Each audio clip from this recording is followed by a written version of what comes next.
Welcome back to the deep dive. Today, we're getting into what might be the ultimate case study in high-stakes wealth distribution. It really is. We're not just talking about accumulating a fortune, in this case, the roughly $150 billion amassed by Warren Buffett. We're looking at the massive, really complex puzzle of giving it all away. And it's the structure of the giveaway that's so fascinating. Warren Buffett has put this responsibility squarely on the shoulders of his three children, Howard, Peter, and Susie. With this enormous constraint. A monumental constraint. They're basically operating with a 10-year sunset clause. They have to spend this fortune, and they have to spend it down fast. And that's the paradox right at the heart of their mission. They get this incredible responsibility knowing the fortune is growing, maybe by $15 billion a year. Every single year. With almost zero explicit direction from their father. It's like he gave them the keys to the vault, but no map. Some of them even admitted they didn't really want the job. Exactly. There's a story where one of the siblings called Warren and said, "I think I want to opt out." And Warren's response was just, "I don't blame you." Wow. It's a level of philosophical trust that is just. It's almost unprecedented at this scale.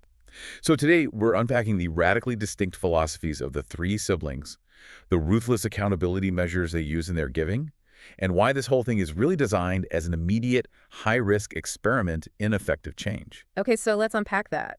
This fortune was amassed over, 6 decades? The kids knew about the will for years, but the actual task, it seems, only really crystallized a couple of years before they started talking about it publicly. That's right. So with that much capital on the table, what did their father actually tell them about the mission? The guidance was intentionally abstract. He basically said he hopes the money goes to the less fortunate, to populations that just lack the opportunities they had growing up. That's kind of it. That's it. That's pretty much it. Mm-hmm. He specifically refused to impose strict boundaries because he believes, and I think correctly, that he can't predict what global issues are going to be most important in 10 or 20 years. He didn't want to lock them into 2015 priorities for a 2030 world. That sounds like total freedom, but it comes with these massive structural challenges. So if they have to spend it fast, this sunset clause, what's the big balancing act they have to perform? It's a really dynamic financial and corporate challenge. They have to balance the speed of distribution against their loss of control over Berkshire Hathaway. As they distribute money, they're distributing shares, and with those shares goes voting power. So the fast spending actually accelerates the sort of diminishing influence of the Buffett family over Berkshire's management. So the challenge isn't just how to give money away effectively, but how to do it without, destabilizing the multi-trillion-dollar company their father built. That is a huge added pressure. It is. They're protecting Berkshire's philosophical legacy while also fulfilling this philanthropic mandate. And then on top of all that, you have the famous requirement for unanimity. Ah, yes. Major spending decisions have to be voted on by all three of them, and that vote has to be unanimous. That's a powerful veto button for each of them. But doesn't that risk, paralysis? You have three very different people, different philosophies, on this tight timeline. How often do they actually disagree? Well, the siblings describe this as a brilliant setup, precisely because it prevents paralysis, it forces conversation, but it also gives them this ultimate shared shield. A shield? How so? They can always say, "Look, I think that's a great idea, but I need my brother and my sister to agree." It lets them deflect the just endless requests they get. The pressure forces them to really refine their own asks internally before they ever even approach the other two. That makes a lot of sense. The structure itself forces them to align. So let's get into that alignment, because their starting points are so different. Peter, for example, talks about philanthropy as applied philosophy. Yeah, he means that your core worldview, what you believe about the world, dictates how you move resources into it. For him, that means deep immersion, deep, intimate relationships. He realized early on he couldn't change the whole world, so he focused locally, where he could really understand the generational complexity of a problem. And there's that one anecdote that really sticks with you about that. Absolutely. He talks about driving to Midtown Kingston, New York, and just spending hours every Sunday with a woman near a laundromat he supports.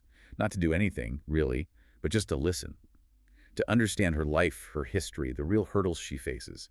He needs that granular reality to inform his philosophy. And you contrast that very relational micro-focus with his brother, Howard, who is operating on this massive global scale. He's constantly traveling, specializing in the absolute hardest places on Earth. Howard's world is conflict and post-conflict areas. He's focused on the most disenfranchised populations in Africa, which he's visited, I think the number is 97 times now, in Latin America. 97. His driving principle is just relentless, first-hand learning. He argues that unlike the U.S., these places often lack the political will, the financing, and most importantly, the basic foundation of the rule of law. And without that, no investment can succeed. And his travels gave him these 2 lessons of just brutal clarity that completely shifted how he spent tens of millions of dollars. The first one was about conservation. Right. He was really involved in high-profile conservation work, animals, ecosystems. But then he heard this simple, devastating quote, "No one will starve to save a tree." Wow. And he realized, if you haven't solved basic human survival, every dollar you spend on conservation is temporary. People will inevitably destroy the ecosystem just to live. It forced him to put human necessity first. And the second lesson hit his economic development work. You can have the best seeds, the best tools, but if the foundational structures aren't there, it's all just wasted effort. He learned that economic opportunity is useless without the rule of law. It's the infrastructure for all success. If rebels come and steal the corn harvest, it doesn't matter how good your plan was. That epiphany that you need security before you can have economic success, it fundamentally changed his entire grant-making approach. Which explains his pretty radical aversion to just writing big checks to governments or huge institutions. Precisely. His default is to avoid them. He did mention one exception, I think, funding a peace process with the Ugandan government. But even there, they needed absolute control. He put a full-time, independent accountant on site every single day to monitor where the money went. That kind of hands-on accountability defines his work. And then finally, we have Susie. Her work is mostly domestic, focused on poverty, social justice, and it's largely rooted in Omaha, continuing what their mother started. Yes, Susie's work is about fixing systems. And she found the deepest leverage point was right at the very beginning. She started by focusing on K-12 public education, but a local superintendent gave her this critical advice. Go further upstream. Further upstream. Don't try to fix 5th grade. Focus on high-quality birth to 5 programs for the poorest children. The theory is, if kids arrive at kindergarten truly prepared to learn, that single change will fundamentally alter the entire K-12 system for the better over time. So you have these 3 paths: global risk-taking, relational micro-level immersion, and targeted domestic intervention. All distinct, but all trying to solve problems at the root. But the real deep dive here is into their operational mechanics. What's the management philosophy under all this? And this is where the echoes of Berkshire Hathaway's culture are the loudest. Their foundations are designed to be just incredibly lean. They prioritize putting capital to work over, administrative overhead. How lean are we talking about here? Astonishingly lean. Howard's foundation runs at an operating cost of only 1.3% of its annual distributions. Allen, who runs the foundation named after their mother, is even lower, around 1.1%. Wait, 1.3%? Most nonprofits spend more than that just on fundraising mailers. How do you physically manage $600 million in distributions with such a small staff? They're minimalist by mandate. I mean, Howard's team uses only about 10 program people to manage that $600 million. It's a cultural statement. It reflects their father's management style at Berkshire. Minimize bureaucracy, maximize deployment, and empower high-trust individuals. And this efficiency is tied directly to a mandate for risk, isn't it? Absolutely. The children see their wealth as the risk capital of the world. They don't have to worry about quarterly reports or satisfying donors, so they feel they should be trying the most audacious, high-risk experiments that other foundations, which are often more conservative, just won't touch. Which means they have to not just tolerate failure, but actually embrace it. They actively encourage it. They believe that if their staff isn't failing, they just aren't taking enough chances. They even went so far as to publish an annual report dedicated entirely to their failures. A failure report. Yes, as a tool to normalize learning from mistakes. They talked about the paranoia of their partners, who just assumed any mistake would lead to them getting their funding cut. The Buffett Foundations had to repeatedly tell them in writing that learning from a mistake was mandatory, not punishable. That really highlights the difference between their high-trust system and the sort of fear-based culture you see in a lot of standard philanthropy. But just because they tolerate mistakes doesn't mean they tolerate sloppiness. Not at all. In fact, their mechanisms for accountability are almost ruthless.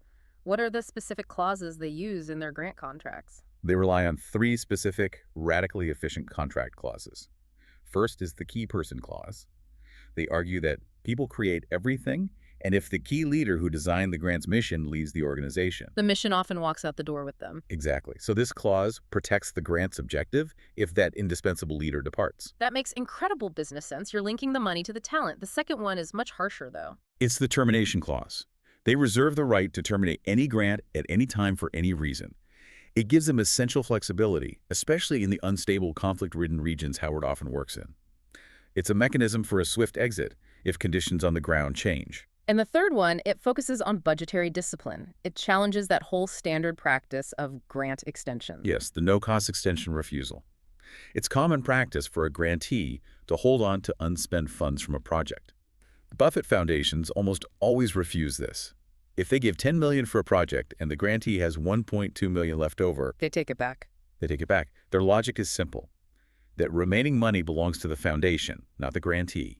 It forces incredibly tight budgeting and fiscal performance from the very beginning. And the big payoff for running this lean, radically accountable operation is speed. It's their huge luxury. Howard has said they can make a $50 million funding decision right after a 2-hour meeting. They completely bypass the slow, committee-driven processes that bog down most large foundations. So their operational style, lean, efficient, high risk, high trust, it's basically the philanthropic mirror image of Berkshire Hathaway. But we have to connect this back to the origin story. It really goes back to their mother, Susan Thompson Buffett. Susan, who passed away in 2004, was pivotal. She was described as the governor and the buffer of the family. Her social activism, going all the way back to the 1960s, instilled this undeniable sense of social responsibility in her children. She just normalized social justice and cultural exposure for them. Completely. She was constantly hosting exchange students in their Omaha home from Czechoslovakia, Sudan, Kenya. For the children, interacting with people who didn't look like us was just a normal part of growing up. Given the scale of their father's wealth, the public probably imagines this childhood of extreme opulence. But the kids, they describe their upbringing as profoundly normal. It was a middle-class upbringing, maybe on the upper side, but without any of the trappings. They lived in a regular neighborhood, went to public school, rode the bus, worked for their allowance. Peter jokes that Warren gave them their allowance in dimes. And then put a slot machine in the house. And then cleverly reclaimed most of it. It's a classic Buffett lesson in cash flow. And their father wasn't famous when they were young. He drove a Volkswagen until his business associates basically forced him to upgrade to a Cadillac.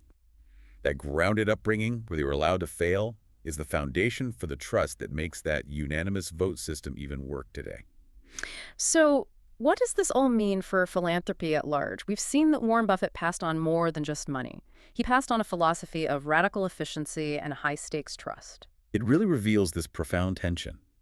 The Buffett children are committed to that sunset clause because they believe the presence of the founder's immediate family drives an effectiveness and an urgency that these slow, perpetual endowments run just by professional staff can't replicate. The character and the time constraints of the givers matter as much as the capital. It seems so. Which raises an important question for you, the listener. If philanthropy is truly the risk capital of the world, the ultimate challenge isn't just getting to a 1.3% overhead. It's balancing that efficiency with the need to make fast, bold, and potentially failed decisions. So the question is this. If you had a finite timeline, that 10-year clock and failure was mandatory for learning, how large would the mistakes you'd be willing to make have to be to truly maximize your impact? Is the sin of modern philanthropy just playing it too safe? And is its greatest value achieved only when the